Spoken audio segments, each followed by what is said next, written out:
നമസ്കാരം, കൊട്ടാരക്കര മീഡിയയിലേക്ക് സ്വാഗതം. ചാരപ്രവൃത്തിയിലൂടെ പാകിസ്ഥാന് വിവരങ്ങൾ ചോർത്തി നൽകിയെന്ന കുറ്റത്തിന് അറസ്റ്റിലായ ഹരിയാന സ്വദേശിയായ യൂട്യൂബർ ജ്യോതി മൽഹോത്ര കണ്ണൂരിലും എത്തിയതായി സൂചന.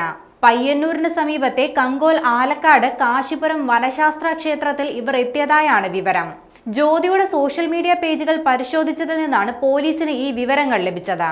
ക്ഷേത്രത്തിൽ നിന്നുള്ള തെയ്യത്തിന്റെ വീഡിയോ ജ്യോതിയുടെ സോഷ്യൽ മീഡിയ പേജിൽ നിന്ന് പോലീസ് കണ്ടെത്തിയിരുന്നു.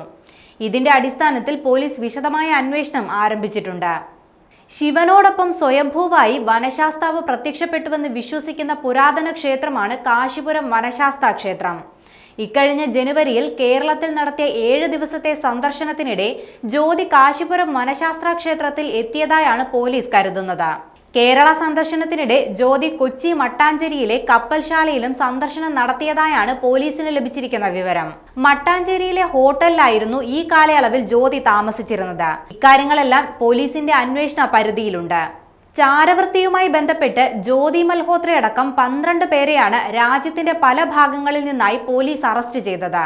ട്രാവൽ വിത്ത് ജോയ് എന്ന യൂട്യൂബ് ചാനലിലാണ് ജ്യോതി തന്റെ ട്രാവൽ വ്ലോഗുകൾ അപ്ലോഡ് ചെയ്തിരുന്നത്.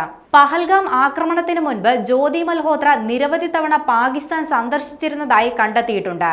സമൂഹ മാധ്യമങ്ങളിലെ ഇൻഫ്ലുവൻസേഴ്സിനെ ലക്ഷ്യമിടുന്നതിന്റെ ഭാഗമായി പാകിസ്ഥാൻ ഇന്റലിജൻസ് ജ്യോതിയെ റിക്രൂട്ട് ചെയ്യാൻ പദ്ധതിയിട്ടിരുന്നതായും വിവരങ്ങൾ കൈമാറിക്കിട്ടാൻ ശ്രമിച്ചിരുന്നതായും അന്വേഷണ സംഘം കണ്ടെത്തിയിരുന്നു. വിശദമായ ചോദ്യം ചെയ്യലിൽ പാകിസ്ഥാൻ ഇന്റലിജൻസ് ഏജന്റുമാരുമായി തനിക്ക് ബന്ധമുണ്ടായിരുന്നുവെന്നും ജ്യോതി മൽഹോത്ര സമ്മതിച്ചിട്ടുണ്ട്.